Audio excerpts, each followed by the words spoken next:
Morning विद्यार्थी मित्रों, कक्षा 7 प्रथम सत्र विषय हिंदी में आज हम दूसरा चैप्टर तब याद तुम्हारी आती है का अभ्यास करेंगे, जिन्हें लिखा है राम नरेश त्रिपाठी जी ने। राम नरेश त्रिपाठी जी का जन्म 4 मार्च 1889 को उत्तर प्रदेश में सुल्तानपुर जिले के कोयरीपुर गांव में हुआ था। वे कवि, उपन्यासकार, नाट्यकार और आलोचक थे। उनकी मुख्य काव्य कृतियाँ मिलन, पथिक, स्वप्न और मानसी है। स्वप्न पर उन्हें हिंदुस्तान अकादमी का पुरस्कार मिला। उनकी हे प्रभु आनंददाता ज्ञान हमको दीजिए प्रार्थना बहुत प्रसिद्ध है। उनका निधन 16 जनवरी 1992 को हुआ। सुबह का वातावरण खुशनुमा होता है और प्रकृति का कण कण दर्शनीय होता है। रिमझिम बारिश में सुबह का दृश्य मनमोहक और आकर्षक होता है। प्रस्तुत कविता में इसका सुंदर वर्णन किया गया है। अब हम कविता समझते हैं। जब बहुत सुबह चिड़िया उठकर कुछ गीत खुशी के गाती है, कलियां दरवाजे खोल खोल जब दुनिया पर मुस्काती है, खुशबू की लहरें जब घर से बाहर आ दौड़ लगाती है, हे जग के सृजनहार प्रभु तब याद तुम्हारी आती है।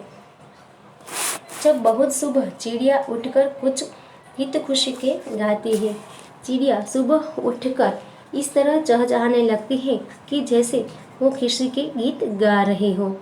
कलियां दरवाजे खोल खोल जब दुनिया पर मुस्काती है, कलियां भी अपने दरवाजे मतलब जो फूलों की पंखुड़ियां होती है उनको खोलकर दुनिया पर मुस्काने लगती है, यानी कलियां भी दरवाजे खोलकर सोई हुई दुनिया पर मुस्काने लगती हैं। खुशबू की लहरें जब घर से बाहर आ दौड़ लगाती है, खुशबू की लहरें फूलों से निकलकर चारों ओर फैलने लगती है। फूलों की खुशबू फूलों में से निकलकर चारों ओर फैलने लगती है। हे जग के सृजनहार प्रभु तब याद तुम्हारी आती है। हे भगवान इस सृष्टि के रचना करने वाले प्रभु तब याद तुम्हारी आती है। जब छमछम बूंदे गिरती है, बिजली चमचम कर जाती है, मैदानों में वन बागों में जब हरियाली लहराती है, जब ठंडी ठंडी हवा कहीं से मस्ती ढोकर लाती है, हे जग के सृजनहार प्रभु तब याद तुम्हारी आती है।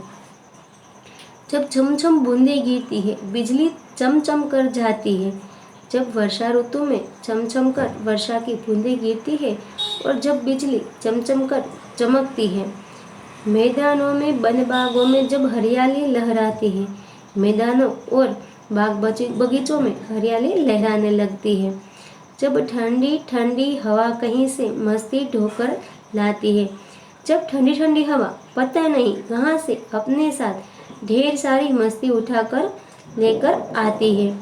हे जग के सृजनहार प्रभु तब याद तुम्हारी आती है। हे भगवान सृष्टि की रचना करने वाले ईश्वर तब तुम्हारी याद आती है। शब्दार्थ: चिड़िया, पंछी, पक्षी, लहर, तरंग, सृजनहार सृष्टि की रचना करने वाला, प्रभु हरियाली, हरा भरा, ढोना, बोझ उठाना। अभ्यास देख लेते हैं। प्रश्न 1, प्रश्नों के मौखिक उत्तर दीजिए। पहला प्रश्न है, सुबह होते ही क्या क्या होता है?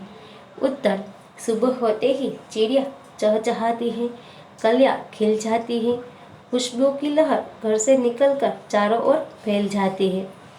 दूसरा प्रश्न, मैदानों में हरियाली कब लहराती है? उत्तर: मैदानों में हरियाली वर्षा ऋतु में लहराती है। तीसरा प्रश्न, आपको प्रभु की याद कब आती है? तारे, सूरज, चांद, सागर, पर्वत आदि प्रकृति के सुंदर और अद्भुत रूपों को देखकर प्रभु की याद आती है। जब प्रकृति की सुंदर सुंदर चीजें देखते हैं तब प्रभु की याद आती है। चौथा प्रश्न, तुम सुबह में उठकर क्या क्या देखते हो? उत्तर: सुबह उठकर पूर्व की ओर सूर्योदय हो रहा है, चिड़िया चहचहाती है, कलियां खिल रही है, लोग अपने अपने काम में लग रहे हैं, स्कूल जाने वाले बच्चे स्कूल जा रहे हैं, दूध वाला घर घर जाकर दूध पहुंचा रहा है, अखबार वाला घर घर जाकर अखबार पहुंचा रहा है। दूसरा प्रश्न, चित्रों को देखिए और वचन परिवर्तन कीजिए। पहला है चिड़िया उड़ रही है। इसका वचन परिवर्तन होगा चिड़िया उड़ रही है। आपको लगेगा कि पहले में भी चिड़िया और दूसरे में भी चिड़िया, तो दूसरे वाक्य में हमने चिड़िया पर चंद्र बिंदी लगाई है जिससे उनका बहुवचन हो जाता है। इसीलिए यहाँ आएगा चिड़िया उड़ रही है। कली नहीं खिली है। उत्तर होगा कलियाँ नहीं खिली है। बूंद गिरती है। उत्तर है बूंदे गिरती है। दरवाजे खुले हैं। दरवाजा खुला है। लड़कियाँ खेल रही हैं। लड़की खेल रही है। प्रश्न 3, शब्दों को उचित क्रम में रखकर अर्थपूर्ण वाक्य बनाए हैं। पहला है,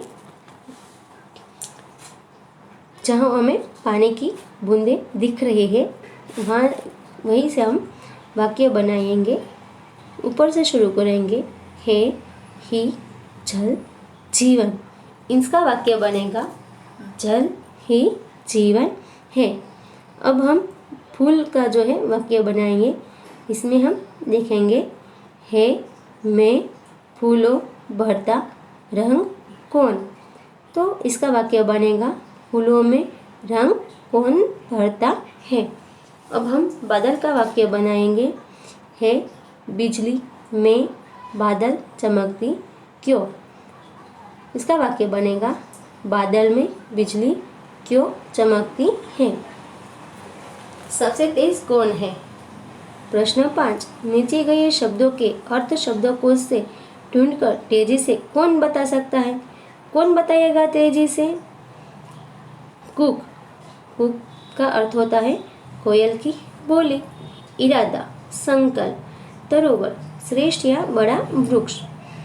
मुग्ध, मोहित, गुजारिश, निवेदन। अब हम स्वाध्याय भी देख लेते हैं। प्रश्नों के उत्तर लिखिए। चिड़िया खुशी के गीत कब गाती है। चिड़िया बहुत सवेरे खुशी के गीत गाती है। सुबह होने पर प्रकृति में कैसे बदलाव आते हैं। सुबह होने पर आकाश में तारे छिप जाते हैं। रात का अंधेरा दूर होने लगता है। पूर्व दिशा में सूर्योदय के पहले लालिमा छा जाती है। पक्षी चहचहाने लगता है। कलियाँ खिलने लगती है। फूलों की सुगंध हवा में फैलने लगती है। इस प्रकार सोई हुई प्रकृति जाग उठती है और ताजगी का अनुभव होता है। तीसरा प्रश्न, पृथ्वी पर हरियाली कब छा जाती है। तो उसका उत्तर है वर्षा ऋतु में धरती को पानी मिलता है। वीरान पड़ी धरती पर घास उगती है। सूखे पौधे हरे हो उठते हैं। पेड़ों को नया जीवन मिलता है। उनके हर पत्तों की शोभा बढ़ती है। इस प्रकार वर्षा ऋतु में हरियाली छा जाती है। चौथा सवाल, हरियाली कहाँ कहाँ दिखाई देती है। उत्तर, वर्षा ऋतु आने पर मैदानों में हरी घास उग जाती है। खेतों में हरी फसल लहराती है। हरे भरे पेड़ पौधे झूम उठते हैं। बागों और जंगलों में भी हरियाली की बहार छा जाती है। सूखे पर्वत हरे हो जाते हैं। इस प्रकार वर्षा ऋतु में जहाँ देखो वहाँ हरियाली दिखाई देती है। दूसरा प्रश्न है, निम्नलिखित काव्य पंक्तियों का भावार्थ लिखिए। पहला है, कलियाँ दरवाजे खोल खोल जब दुनिया पर मुस्काती है। कलियाँ दरवाजे खोल खोल जब दुनिया पर मुस्काती है कि सुबह होने पर जैसे कलियाँ भी नींद से जाग उठती है। उनकी बंद पंखुड़ियाँ खुलने लगती हैं। वे मानो सोने वालों पर मुस्काती है और कहती है, हमारी तरह तुम भी हंसो और मुस्काओ। आलस और उदासी को दूर भगाओ और काम में लग जाओ। दूसरा है, जब छमछम बूंदें गिरती है बिजली चमचम कर जाती है। इसका भावार्थ हम देख लेते हैं। वर्षा ऋतु में बादल बरसने लगते हैं। जब पानी की बूंदें छमछम की आवाज़ करती है तो ऐसा लगता है कि विनती कर रही है। ऐसा लगता है जैसे बूंदों का नृत्य देखकर आकाश का चेहरा खुशी से चमक उठता है। प्रश्न 3, उदाहरण के अनुसार निम्नलिखित शब्दों के समानार्थी शब्द कोष्टक में से ढूंढकर वाक्य में प्रयोग कीजिए। उदाहरण, सुबह यानी प्रातःकाल। वाक्य, प्रातःकाल देवालय में पूजा होती है। दूसरा है खुशी, इसका समानार्थी शब्द क्या आएगा? बिल्कुल सही, आनंद। तो वाक्य है, आज घूमने में बड़ा आनंद आया। खुशबू, खुशबू यानी सुगंध। वाक्य, मुझे गुलाब की सुगंध बहुत पसंद है। चौथा है बहुत यानी ज़्यादा। वाक्य, आज ठंड कुछ ज़्यादा है। मुस्काना, इसका अर्थ होता है हंसना। जोकर को देखकर हंसना आता है। इन यात्रियों को शब्दकोश के क्रम के आधार पर अपने अपने डिब्बे में बैठाएं। यहाँ जो डिब्बे पर यात्री दिए गए हैं उन्हें हमें शब्दकोश के आधार पर जो है अपने अपने डिब्बे में बिठाना है। पहला है उठकर, दूसरा कलियाँ, तीसरा चांद, चौथा मुस्कान और पांचवा मैदान। तो पहले डिब्बे में आएगा उठकर, दूसरे में आएगा कलियाँ, तीसरे में चांद, चौथे में मुस्कान और पांचवे में मैदान।